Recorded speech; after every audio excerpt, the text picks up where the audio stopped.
हमारे फोन के अंदर लाइट अगर आपको बनाना है तो सबसे पहले एनोड, कैथोड, पीडब्ल्यूएम के जीआर लेनी है डिस्प्ले कनेक्टर पे। वो जीआर लेने के बाद में आपको बैटरी लगाना है। बैटरी लगा के विदाउट कॉम्बो आपको 3.7 वोल्ट आपका एनोड वाली लाइन पे चेक करना है, वो ओके है। उसके बाद में आप सेट को डिस्प्ले लगा के ऑन कर लो। ऑन करने के बाद में पीडब्ल्यूएम वाली लाइन पे आपका 1.8 वोल्टेज आना चाहिए। ये आपका हो गया अगला स्टेप। इतना आपका क्लियर है। उसके बाद में आपको मोबाइल के अंदर जो 3.7 वोल्ट है वो 30 वोल्ट में कन्वर्ट करने का आपके पास जो सिस्टम होता है वो होता है एक तो कॉइल और एक आईसी। अगर कॉइल खराब हो जाएगी, आईसी उस पर स्विचिंग कराएगी तो वो 3 को 30 में चेंज नहीं कर पाएगी। दूसरा, ये स्विचिंग नहीं कराएगी, कॉइल ओके होगी तो भी आपका 3 से 30 वोल्ट नहीं बनेगा। चलो ये ओके, डायोड क्यों लगाया गया? आपके सामने जो डायोड लगाया गया वो है शॉर्टकी डायोड। जब यहाँ ये आईसी कॉइल के अगले सिरे पे स्विचिंग करेगी बार बार लगातार तो कॉइल भी गर्म होगा, कॉइल गर्म होने से ये भी गर्म होगा। तो इसको इस तरीके से बनाया गया है कि भाई कितना भी ज्यादा स्विचिंग हो ये गर्म नहीं होगा। गर्म अगर होता तो ये खराब भी होता, इसलिए अच्छी क्वालिटी का डायोड दिया गया। डायोड की खुद की एक वैल्यू होती है, एक कैपेसिटी होती है। ये अपने अंदर लगभग 40 वोल्ट तक इंजेक्ट अगर वोल्टेज आते हैं तो ये जाने देता है। चलो ये तो एक खासियत हो गई।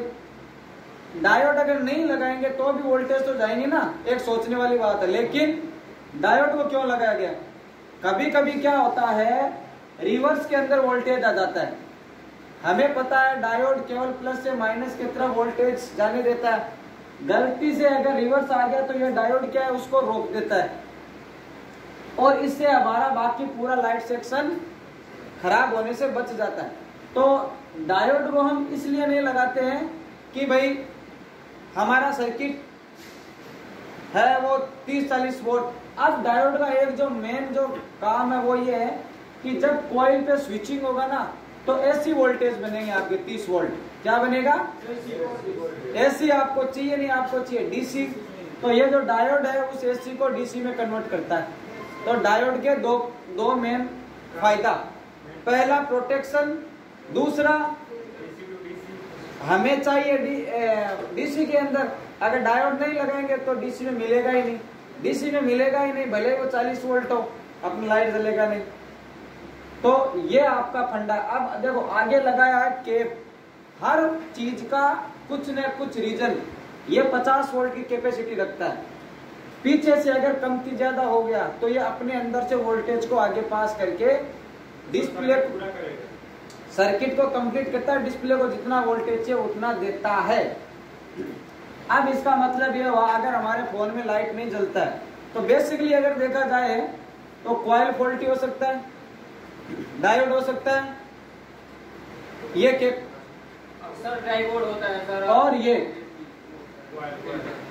अब आपको चेक करना है सबसे पहले ये, आप जब उस एनोड लाइन का जीआर लोगे तो आपका जीआर कई बार क्या होता है कम आता है। जीआर आ गया इसका मतलब ये नहीं है कि भाई जीआर ओके। वहां पे आप देखना 150-200 तक जीआर आते हैं तो वो बहुत बड़ा रीजन होता है लाइट सेक्शन में।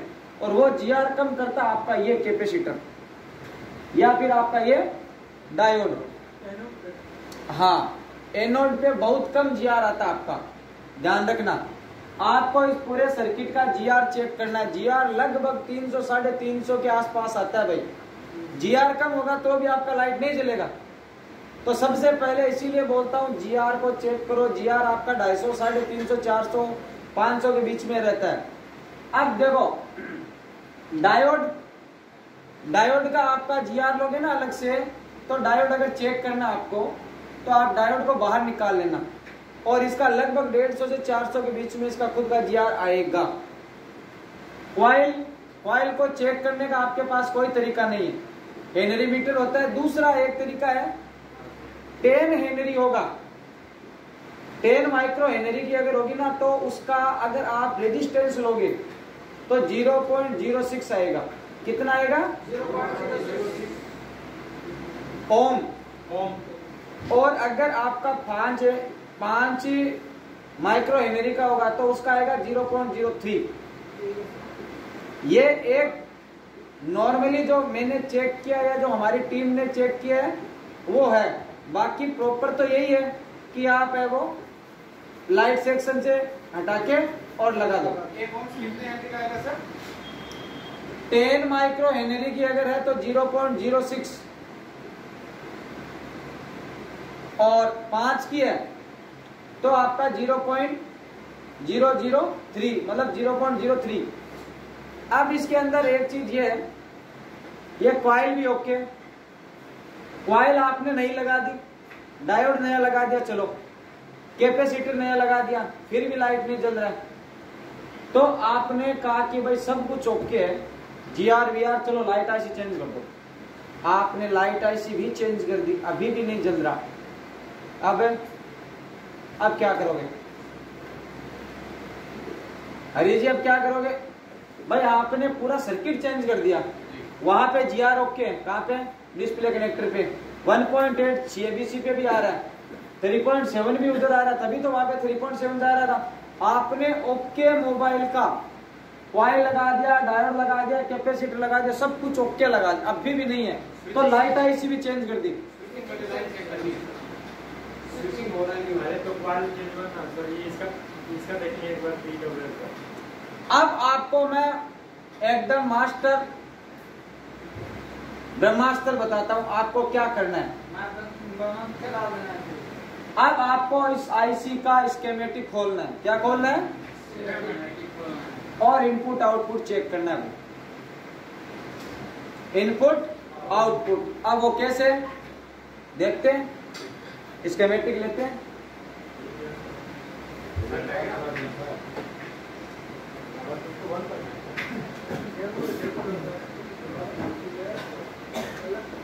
अभी सबसे ज्यादा लाइट का दिक्कत किस में आ रहा है?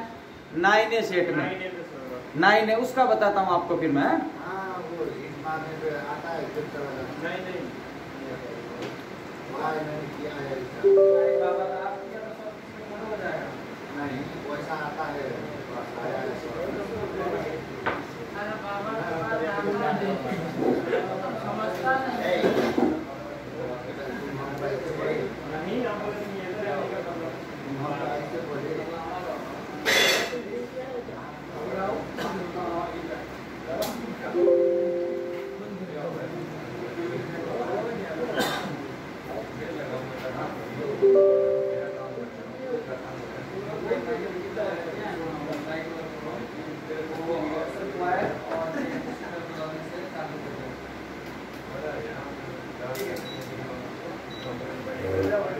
99%